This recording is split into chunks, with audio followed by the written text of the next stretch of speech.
Hey guys, I recently got a great question on what happens in the winter when you have Wyze Cam. So, let's answer that question. Hey guys, I'm Scott with Before You Buy, where we do product reviews to make sure it's what you want before you buy it. And we are looking into the cold weather. And Rick actually left this comment on my YouTube video when I was doing the follow-up after 6 weeks of using this. And I thought it was a fantastic question. It kind of came to mind that my brother-in-law actually owns a Tesla electric car, and he told me that in the winter his his range is much worse because the battery life, you get a battery, lithium-ion battery, cold, it doesn't quite have the capacity. I was also kind of curious by putting the camera in the freezer. It's basically an insulated metal box. Does that do anything to the battery life because of the wireless? I thought that would be somewhat similar to putting it outside with a decent range. So here's what my current setup looked like. I was 20 feet away from the camera to the home base. It was sitting in my freezer. Okay? And I had the battery fully charged before I put it in there to make sure it was a full, ready-to-go test. And I was able to keep it in there for 6 days. I wanted it to run longer, but we're actually selling our house, and I thought, you know what? I should probably use my security cameras for what they're for, and rather than just run some experiments. So I did get the security cameras back out of the freezer, but I was able to run the test for 6 days, and here's what I found out. So real quick, if this video does end up helping you, please consider using the links down below. It gives me a little bit of a kickback. It's after 11:30 at night, and this is when I record my videos. Helps me bring more videos to you. And also, if you have more questions on this, please leave them in the comments down below. So, what did we find out? Well, I was actually kind of impressed with it because the battery life really only dropped about 5 or 6%. Okay, so I think it was down to 94% when I finally pulled it out after 6 days. That's actually pretty impressive. It's sitting in a cold freezer.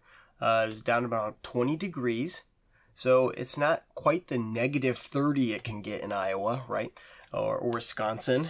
But, it's definitely pretty cold. So I was actually kind of impressed with that. But there's a few other factors you got to keep in mind. There's not a lot of action in a freezer. So there's not a lot of motion. There's not a lot of recording happening.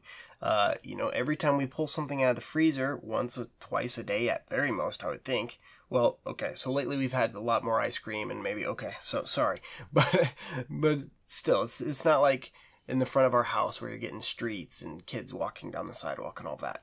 So it's not getting a lot of record time, which can help, obviously, drain the battery. So when you think about it, about 6 days, 6% battery life drop, so about 1% per day with minimal record time. It's probably going crazy right now, actually, because it's currently on and I'm waving it all around. And anyway, but so at 20 degrees, 1% per day, that's not too bad. In fact, the main issue I kept having was every time I'd open the freezer door, the lens would frost over, right? Because the freezer is designed to create no humidity, take all the humidity out of the air. So every time I'd open it up, you get that rush of warm air into the freezer and the lens would just instantly frost up. Where obviously outside, sitting outside, you're not going to have that issue. So I was trying to get some good footage of me opening the freezer, and I had to open the freezer, clean off the lens real quick, close the freezer, open the freezer, and it was more of a hassle than it was worth. But just know that the camera worked fantastic.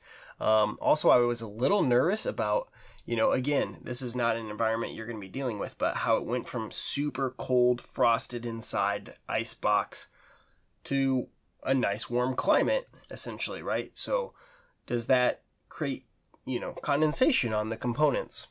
I didn't open it up to see, but obviously there was probably some condensation in there, but it still runs great. Still totally fine. So take it for what you will. I think it was a pretty cool test. Kind of a fun thing to do. If you have other questions, you want me to test something else, by all means, let me know. Leave them down in the comments down below. Thanks for watching. Until next time. See ya.